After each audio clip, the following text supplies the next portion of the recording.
Hey there, so today I want to return to the wonderful world of comic books, and today I want to talk about my favorite calamity, IDW.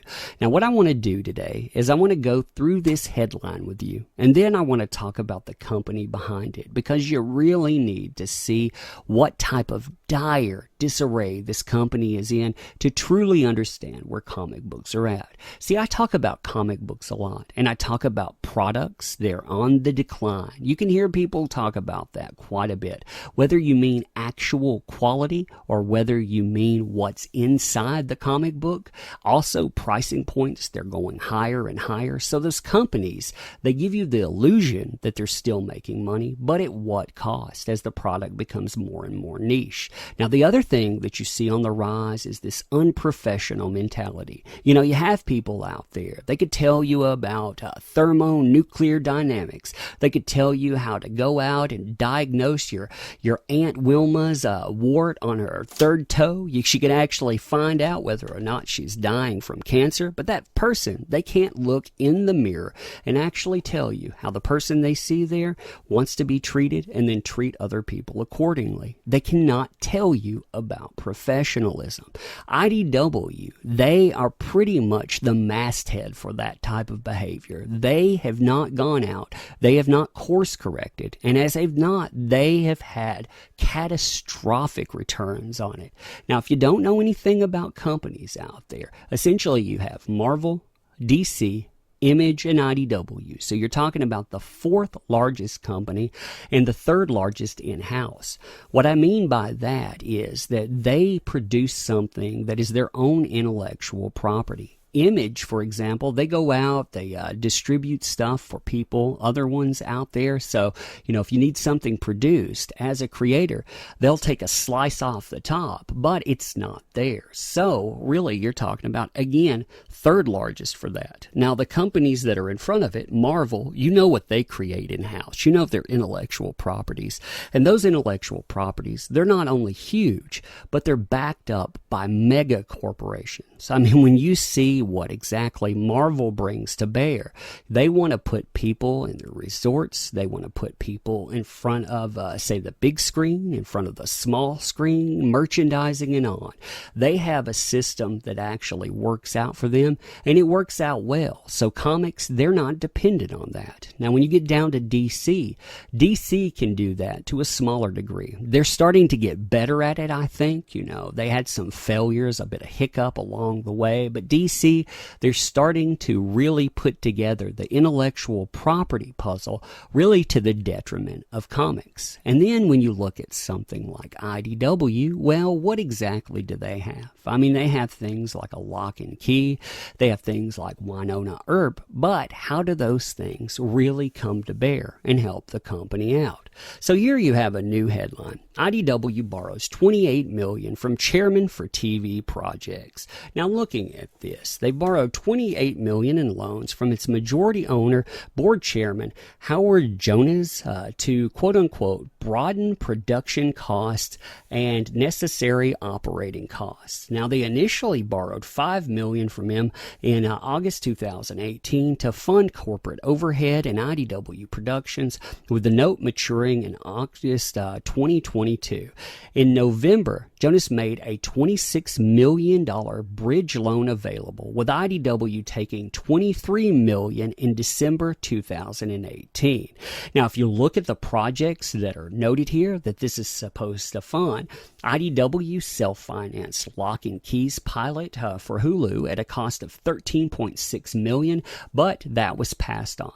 The company has since sold that series to Netflix, but are not using the filmed pilot. So essentially, they ate the cost of something that they had gone out and worked on.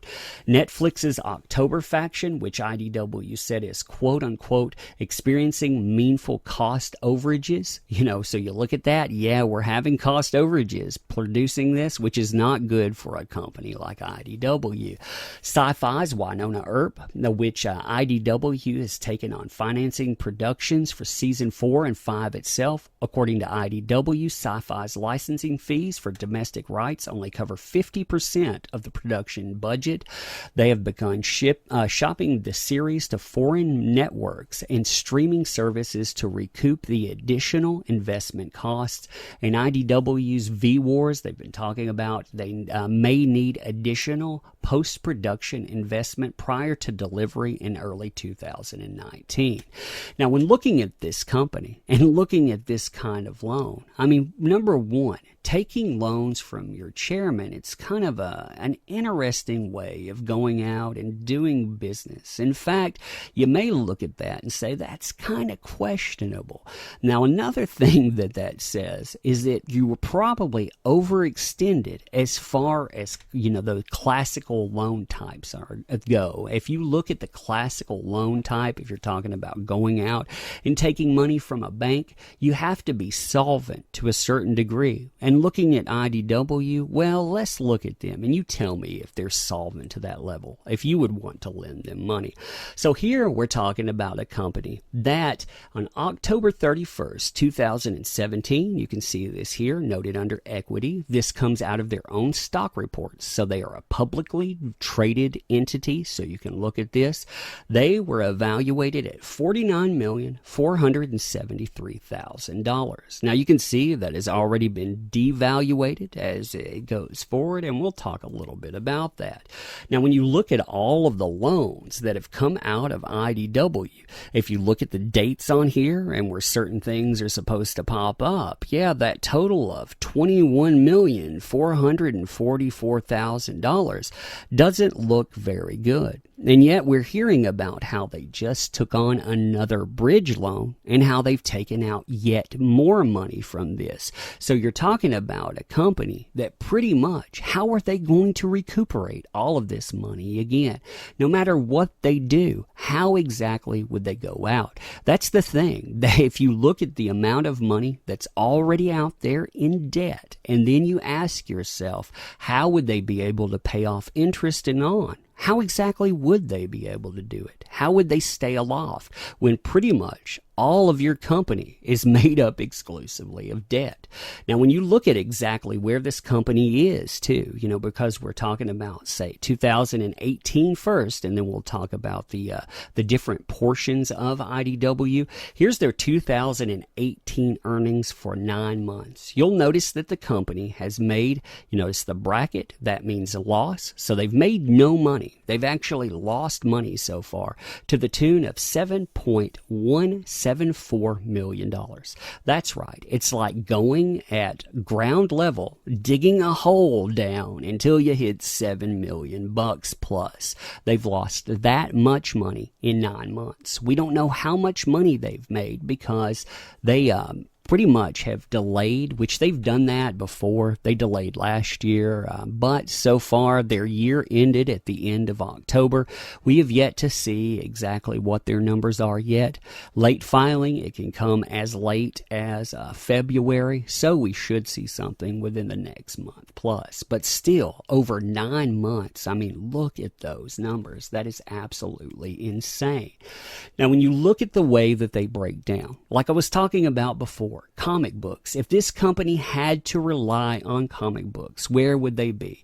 Well, if you look at where their 9 months ended, July 31st, if we were talking about either year, 2017 or 2018, they would be at, again, a negative $2.532 million for the 2018 year. They're talking about decreases pretty much everywhere. And the crazy thing about this is they actually have a games division mixed in with this, and their games, meaning board games and on, it actually does good business. So this, I mean, you are talking about a hole that just keeps eating money, and that hole's name is comic books. So you look at that, and when you're thinking about this too, what does it mean for people that work in comic books? Well, it means the direct cost of revenues gets decreased, aka the cost of writers and artists. That means, hey, artists and writers, you need to get out of here. Compensations and benefits, that gets decreased as well. Plus, when you're looking at salaries and benefits and on, I mean, you're talking about decreases into over $1 million. And that's primarily made up of things that would impact artists, writers, and on.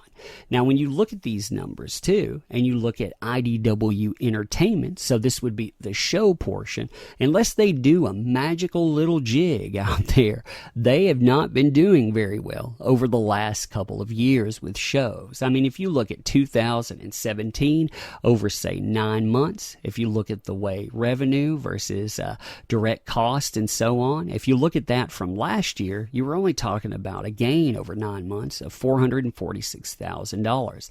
This year, if you look at that, or rather the last reporting year, they had lost $401,000 so far. So, I mean, you're talking about one heck of a hit. And really, when you get into shows and on, I mean, again, how would they go in to recoup all this loss? So headlines like this, when you see them talking about borrowing yet more money, exactly how do you pay this off? I mean, again, thinking about the classical interest from other loans on, if you were looking at just comic books, how many comic books would it pay just to pay the interest? How many would it take there? How many would you have to produce? I would say a heck of a lot. So how do you afford things like this? I mean, when you go through, what you're looking at is, again, a company in dire disarray, one that has gone out, it has produced products that have been less meaningful over time. They have gone in and they have decreased even classical things that they've produced. And they've produced g.i.joe, Transformers, and on, and they've basically watered down the product and not made it a good one. They have allowed people to go out and represent their company in terrible ways. If you look at all of the, again, the professionals that have not comported themselves that way, yeah, this is what happens when you do that. If you can't effectively go out and make your way without having to rely on those customers, then you're in a bad place. In IDW, yeah, they're there. But anyhow, tell me what you think about this stuff. Tell me what you think about IDW borrowing, again, $28 million, and from a chairman at that. What do you think about this kind of headline? Anyhow, if you like this kind of content, please consider supporting the channel. You can like, subscribe, hit that little bell, do a jig, whatever works out there. Also, if you want to go further, there are links within the description, and I would appreciate that as well. Leave your comments, though, because I definitely like going through there. I try to check them out every day. I may not comment on them, but I try to read them to see where other people are setting on their ideas. And if you want to tune in daily, new content is always there. And as always, I definitely appreciate you popping in. I thank you for being here. Thank you.